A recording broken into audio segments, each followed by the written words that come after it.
Kinston at the Queen Street United Methodist Church. My name is Dennis Levin. I'm a retired pastor here, but evidently I'm not good at it because I'm still working. But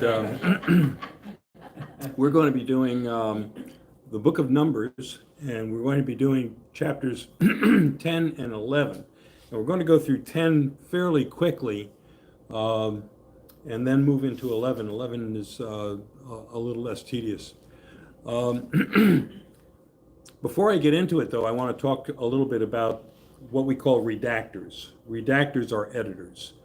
And what they do is they take the documents that are the feeder documents, the source documents, and then they do a write-up that consolidates the information. And each group that consolidates the information has a different take on the information they're consolidating. So in the book of Numbers, the primary redactors are what we call the priestly class. And there are several things in the priestly class that I think are important for us to understand as we go through this book. What do you think some of the emphasis of a priestly class would be? What do the priestly class do? The tabernacle. Okay, the tabernacle and the tent of meeting. Okay, what else do they do? Also, all the lamps and all the paraphernalia, I guess, that goes into the worship service. Right. The priestly class oversees the Levites' maintenance of the facilities and transportation of the facilities. Okay. What else is on the agenda of a priestly class, given our understanding of how priests typically sacrifices, okay, rules and regulations. The priestly class is really, really big on conformity. They really want people to conform, okay? And so they not only put in rules and regulations, they put in some pretty heavy penalties if you violate them. Okay, so that's another thing. Now, as they're moving, understand that this is a military operation. The movement into the Promised Land is a military operation. And in order for them to legitimize a military operation, they've got to have a divine right to do it. Okay, so the priestly class are the ones who legitimize whatever military actions take place. Okay, and they will do this by stating that God, the priests are the ones who are supposedly talking to and listening to God, and they're the ones who convey to the people, and Moses conveys to the people, that what they're doing is sanctioned by God. Okay? So do you think they made some of this stuff up? Everybody makes things up. I mean, when they went in there and started annihilating all these people who lived there. Well, if you're going to annihilate people, don't you think you ought to make something up? I mean, it just seems. Yeah. I mean, yeah, all the years that I've read this, I've always, had questions about, why would God let these people go in there and just, and I know they were pagans and they were non-believers and everything. But there's still a lot of those around, and God still is not annihilating them. I just always wondered, why would a loving, just God send these people to the Promised Land? And yes, He promised it to Abraham and everyone, but yet there were people there, and instead of trying to convert them, they annihilated them. You have one of the essential issues in fomenting a conquest like that, okay, is that if you are the chosen people, set aside by God to be the chosen people, okay, then you might have people who are not part of the chosen people who kind of agree with you, okay, or might even emulate you, but they're not the chosen people, okay? So if you're the chosen people, then anybody who is not chosen people is less than. And every society, including our own, has used that same rationale. If you look at the early settlements in this country and the way that we moved into Native American territories, we had the same rationale against those pagans, okay, that are legitimized in the Old Testament. And so if you want a model or an excuse or something like that, you can go to the Old Testament and you can find all the excuse that you need to treat someone less than. And I get that, and you're right, all through history of the world, that's Right. happened. Yeah, You move in and you annihilate the people that are there. I just question, was it actually sanctioned by God? Did God tell them to go in there and kill these people and take over their land? And I know the rationale is because I'm afraid instead of you making them like you, they're gonna make you like them, which happens so much. it does, okay, but at the same time, now this is what flies in the face of that argument, that you're going to become like them, okay? If you are going to become like them, then your faith is inferior. Okay? Your belief system is inferior because you can't defend it. Yeah, or the other side of that is their way's easier. Their way is easier. Your way is stall, this is what God says you do this. Their way is, we don't do any of that.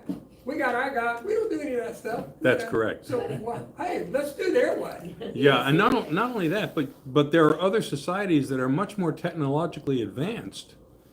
And so you start looking at them and you say, I want to be like, look at all the people who are pouring across our border. Why are they doing that? Because they think that we are more advanced than the place that they came from.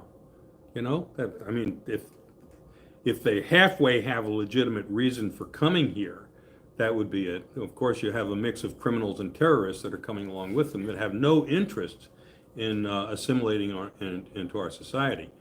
But there are a lot of things that can drift you away. Okay, there are things that can drift you away, and our society is full of stuff right now that can drift you away. You can social media can drift you away. Kids' sports can drift you away. Well, isn't it still the reason today why the Arab nations hate the Jews so bad is because the Jews drove them out of there. They were there first in that land. The Arabs were. Yeah, Yeah. the Arabs were, that's what Yeah. I meant. But isn't that the reason why they still hate the Jews so bad? Because Well, they it's the say same. It's our land first, but Right. God gave the Jews that land. And I still Says don't the know. Jews, okay? Says the Jews. Understand that, okay? So, you're wondering, should we be emulating this sort of thing?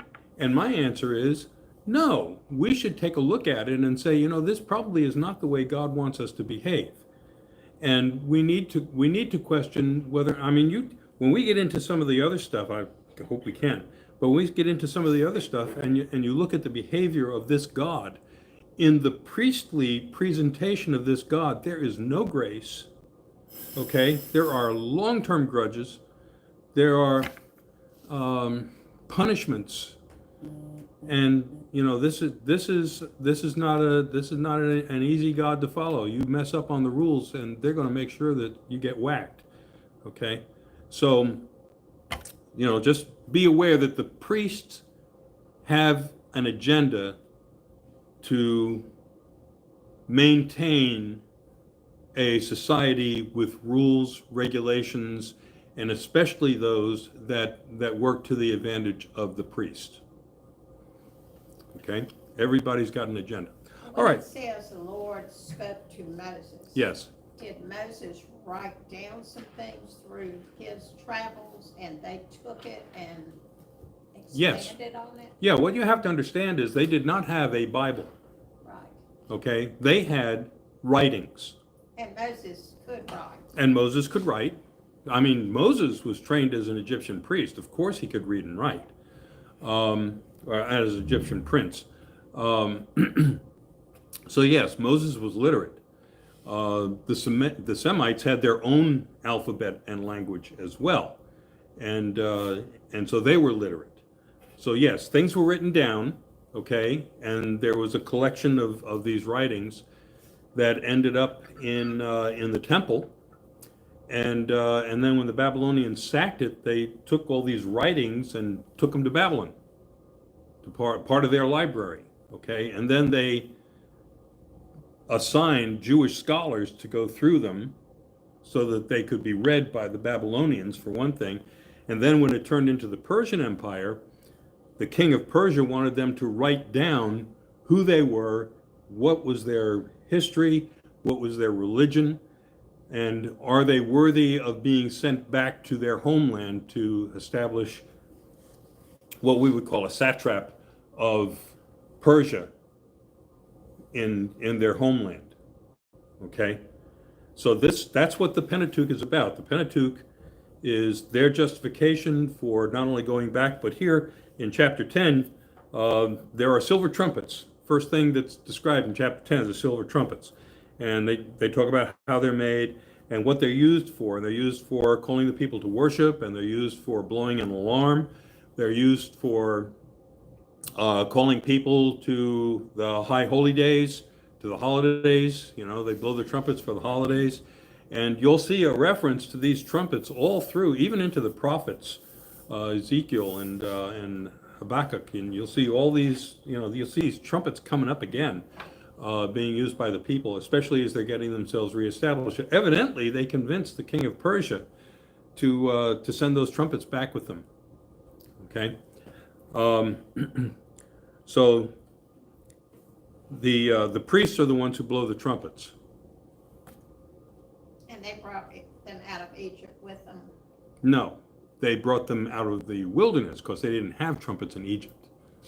Now, they were probably an Egyptian design because you have trumpets like that are in the hieroglyphics and stuff like that, the paintings that the Egyptians did. So you see a pattern of trumpets that probably these mimicked. When they pillaged, when they went in and. They might have stolen an instrument or two, I guess. Yeah. Them out with them. Anything they could lay their hands on, they took. Okay, and I'm sure there was a massacre involved. The reason why the Pharaoh chased them into the wilderness across the Red Sea was, this was not people going to worship their God in the wilderness. This was a slave rebellion, something on the order of Nat Turner's rebellion. Okay, and it got them a little riled up, and so that's why the Pharaoh came after them. Pharaoh was going to let them go, but then they acted so badly on the way, Pharaoh couldn't let that go. Because, you see these slaves rebel and nothing happens to them, guess what? You still got a bunch of slaves somewhere else, So anyway, that's what's happening with the trumpets. They blow the trumpets over the burnt offerings and the sacrifices and all. I mean, the thing is, the trumpets can make things a really cool show. So when you're coming to a religious festival, or you're going to the sacrifices or something like that, there's going to be some trumpet blowing. Okay, get your attention. Okay, so now they're going from Sinai, which is, see if I got that on my, yeah, I can. Okay, Sinai's down here. This is where they are around Mount Horeb. Okay, now they're going to go zinging around up here into the wilderness of Paran. And if you look for Mount Sinai, it's up here. We don't have, there's a mountain of Paran, but nobody knows where it is. They know it's somewhere between Egypt and Midian. Okay, so they just call this on the map, they just call this the wilderness of Paran. That's where they're going into, is this wilderness, which is not as hospitable as the area down here. Okay, so the second year, second month, on the 20th day of the month, the cloud lifted from over the tabernacle of the covenant. Then the Israel set out by stages from the wilderness of Sinai, and the cloud settled down in the wilderness of Paran. They set out for the first time at the command of the Lord by Moses. The standard of the camp of Judah set out first, company by company, and then he goes through the whole list of who is in the order of march. Okay, so each tribe, has a position. Judah going first. I think it's Dan comes at the end. So I'm just gonna mention that, but Dan makes like the rear guard, and interesting thing about being the rear guard, you think that the guy who's out front is the one who's, leadership and all that stuff.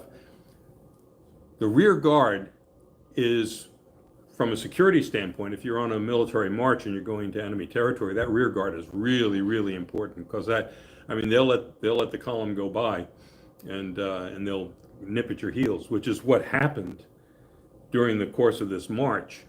The Midianites were nipping at their heels later on. But I myself have been the rear guard on some things, and the rear guard will get rich. And the rear guard will get rich because the rear guard picks up all the stuff that everybody else dropped along the way. Now, during my basic training and stuff, I was made a road guard. So when we crossed streets, I had to run out ahead of the formation, block traffic, and then the column went by, and I'd be at the back of the column until we came to another street, and I'd have to run forward. Well, being the rear guard of the column, the road guard, there were canteens, ammo pouches, ponchos, knapsacks, everything that those guys had not yet learned how to tie down. Okay, and I ended up with it. In Desert Storm, it was very interesting. I was able to get, I mentioned this before, but I was able to get a desert camouflage net, which is wonderful. It was really hard to get those things. And I just, because I was associated with Corps, I could get it, but the 82nd Division didn't have them. But I had the camouflage net, but I didn't have any poles to suspend it. But because I was hanging around with the 82nd and following them places, okay, I got camouflage poles just laying out there in the desert, And I have to admit that there were some times when I left a few things too. But oh yeah, I picked up all kinds of, I picked up stuff from the Iraqis. I've still got the solar panels I took from the Iraqis, and they still work. And I had a really good kerosene stove we could cook our meals on, and heat the tent. It was, the Iraqis left me a lot of junk. So it was interesting. But rear guards, they get rich. They pick things up that everybody else has left. Okay.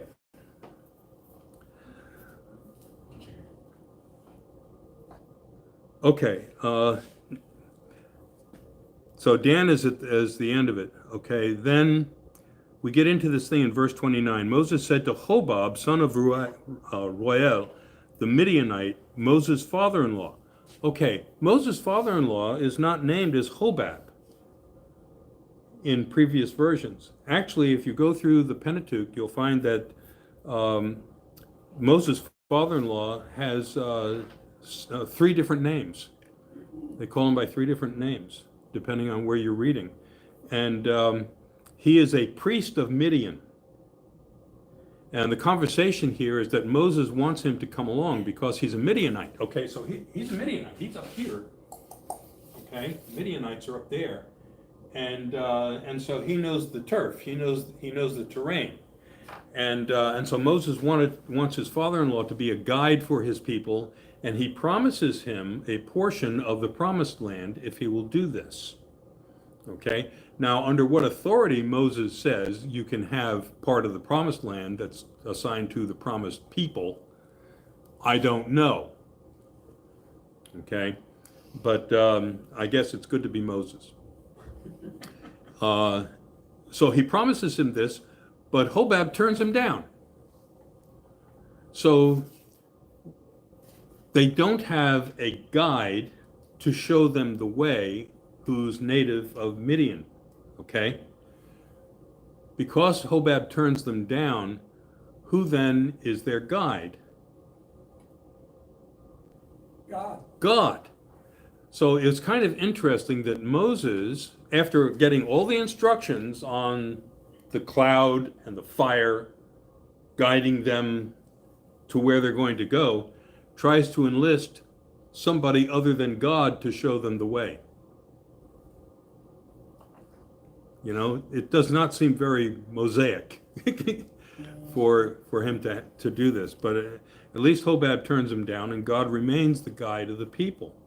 So Moses almost diverted them, if you look at it that way. And he did it, because, well, this guy's family. All right, so anyway, they set out from the Mount of the Lord, 3 days' journey, that's Mount Horeb.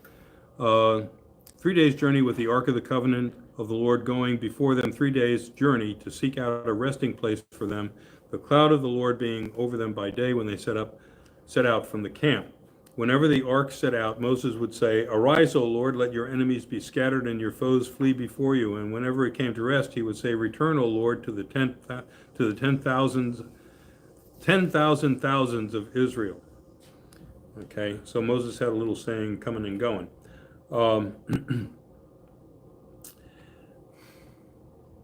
So right now they're just following the instructions. They're going by the cloud and by the fire. All right, now we get to chapter 11. Complaining in the desert. Who'd have thought? Okay. Now, when the people complained in the hearing of the Lord about their misfortunes, I love that. It's like they complained in the hearing of the Lord, like God's eavesdropping on these people. It's like I just wonder, was he behind a rock or? Okay. They complained in the hearing of the Lord about their misfortunes. The Lord heard it, and his anger was kindled. Then the fire of the Lord burned against them and consumed some outlying parts of the camp. That would explain the fires in the outlying parts of the camp. Maybe they would have failed their fire code. I don't know. But if you want to explain what's going on in the outlying parts of the camp that burned, well, God's angry, and that's why the fires happened. Okay. But the people cried out to Moses, and Moses prayed to the Lord, and the fire abated. How about that? So the place was called Taberah, because the fire of the Lord burned against them. The camp followers with them had a strong craving, and the Israelites also wept again and said, "If only we had meat to eat." Who are the camp followers? In a military operation, the camp followers are the women, the families of the soldiers. And for thousands and thousands of years, families were allowed to accompany soldiers in order to provide support, doing laundry, cooking, and other things along the way. But to be a camp follower was that was a necessary part, so that the soldiers would, they could spend their time training, and somebody else would handle the household details and stuff. When I went to Military Through the Ages at Jamestown, and they had reenactors from all over the place, there were mercenaries from the 12th century Europe, and these guys, the whole thing was a business, and the camp followers were part of the business, And one of the things, these guys were enabled to plunder, and that's how they paid the camp followers, with plunder. And they would marry them. It was important for them to have camp followers, not just for that purpose, but also it was important because if they got wounded on the battlefield, nobody was going to come look for them. There was not an ambulance corps. And so the camp followers were the ones who went out onto the battlefield to try and find the person who didn't come back. And then they would tend to the wounds. They became nurses and stuff like that to try and work this person back to health, because that was their business partner. The marriages were more business partnerships than anything else. So who are the camp followers here? Well, it might have been that they're referring to the families of the men. And they were complaining because they didn't have meat to eat. That's very likely. There were also Gentiles who were camp followers in this thing. And it might have been that the Gentiles were stirring things up. Okay, so we don't know who it doesn't elaborate on it. The camp followers with them had a strong craving, and the Israelites also wept again, if only we had meat to eat. We remember the fish we used to eat in Egypt for nothing. Okay, I love that, for nothing. And the cucumbers, the melons, the leeks, the onions, and the garlic. But now our strength is dried up, and there is nothing at all but this manna to look at. I love that, for nothing. Okay, like their conscripted labor didn't mean anything. I remember in one of my churches, we sponsored a couple of refugees from, they were Serbian. And the woman was elderly, so a mother and son thing. And she had some real severe health problems. She should never have been allowed to come into the country. But when she went to the doctor, she was on Medicaid, okay, but she still had a $20 copay. And the son was complaining that she had this $20 copay. He said, in Serbia, healthcare is free. I said, is it really? He said, yeah, you go to the doctor, you don't have to pay anything. I said, really, is that so? I said, so let me ask you something. What was your last job in Serbia? Before the war. He said, well, this is under socialism, okay? He said, well, I was a plant manager in a battery factory. I said, how many people did you supervise? He said, about 100. He said, really? I said, that's great. I said, and how much did they pay you? He said, $30 a month. I said, so maybe it wasn't free after all, was it? Boy, I'll tell you what, trying to get that guy a job with a resume where your last job paid you $30 a month and you went to the Karl Marx School of Technology, it was not easy getting him a job, okay? Okay, now the manna was like coriander. They had manna, okay, the camp followers, da-da-da-da. Now our strength is dried up and there's nothing at all but this manna to look at. They are turning their noses down at the manna, okay? They're not even talking about eating it. They just say it's not very appetizing to look at. Yeah, even to look at this stuff, we got to pull up all the ground. Now the manna was like coriander seed, and its color is like the color of gum resin. The people went around and gathered it, ground it in mills, or beat it in mortars, then boiled it in pots and made cakes of it. The taste of it was like the taste of cakes baked with oil. Not much. Then when the dew fell on the camp in the night, the manna would fall with it. Nobody has any idea what this stuff was, okay? But it's manna from heaven. It's manna from heaven, and it doesn't taste great. Okay, sometimes your manna from heaven doesn't taste great.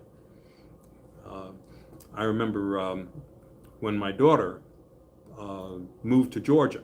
She had graduated college. She lived with us for a while looking for a job, found one in Georgia, and so I helped move her to Georgia. And then just before I left her, we went to a Waffle House, and I quoted from the Bible. I said, on the day that they entered the promised land and ate of the fruit of the promised land, the manna ceased.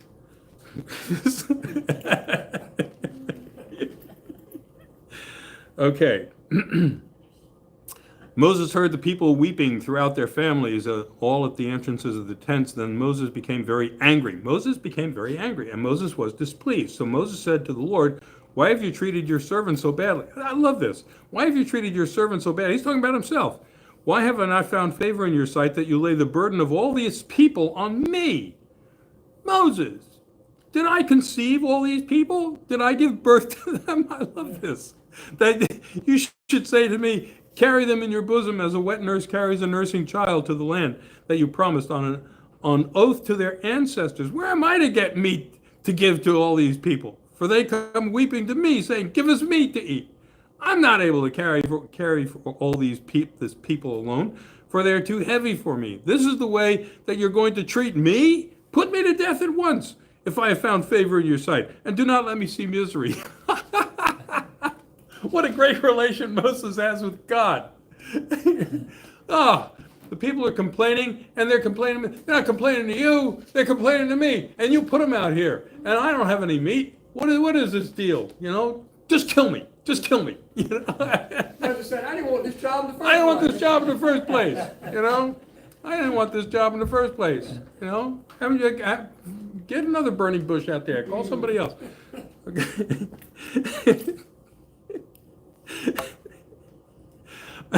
This is such a rude conversation.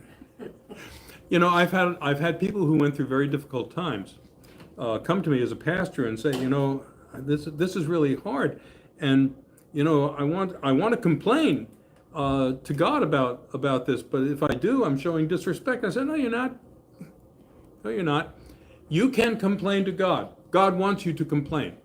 God wants to know what's going through your head, and God wants you to be honest more than anything else. Okay, so if it wasn't okay for you to complain to God, okay, then Moses would have been whacked, and there would not be a book of Lamentations, because that's nothing but complaints. Okay, so, and there wouldn't be Lamentations in the Psalms. You know, even David complained. So you got, you know, you look at this stuff and you say, well, can I get angry with God? Yeah, you can. Okay, now the reason people feel like they can't get angry with God is the way God responds in this narrative. Okay? This God you don't get mad at. This God you don't complain to. It could be lethal if you do that. Okay? Where are we now? Okay, we're going to get into the people who are going to help Moses, the 70 elders that God is going to appoint to help Moses carry this burden. Understand that God isn't providing the meat yet. He's just providing more people that can handle the complaints. It's kind of interesting. God answered.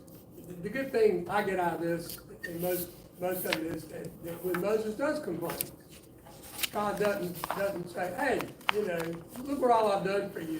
He helps him out.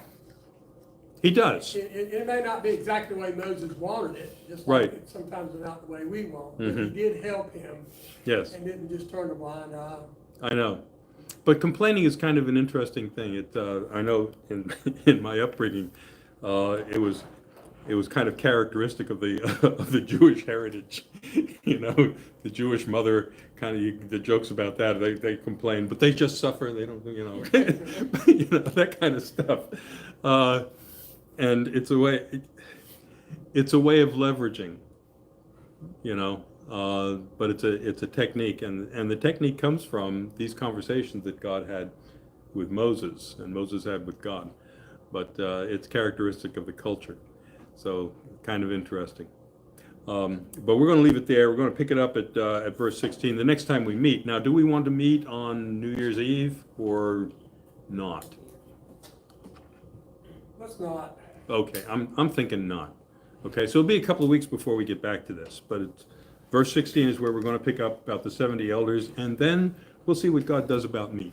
Okay? So God bless you. Thank you for being a part of our study today. If you have any questions or comments or side remarks, you can send them to revlev@nccumc.org, and I'd love to hear from you. God bless you. You have a wonderful Christmas, a blessed Christmas, and a blessed New Year, too. Thank you, Dennis. Okay. No,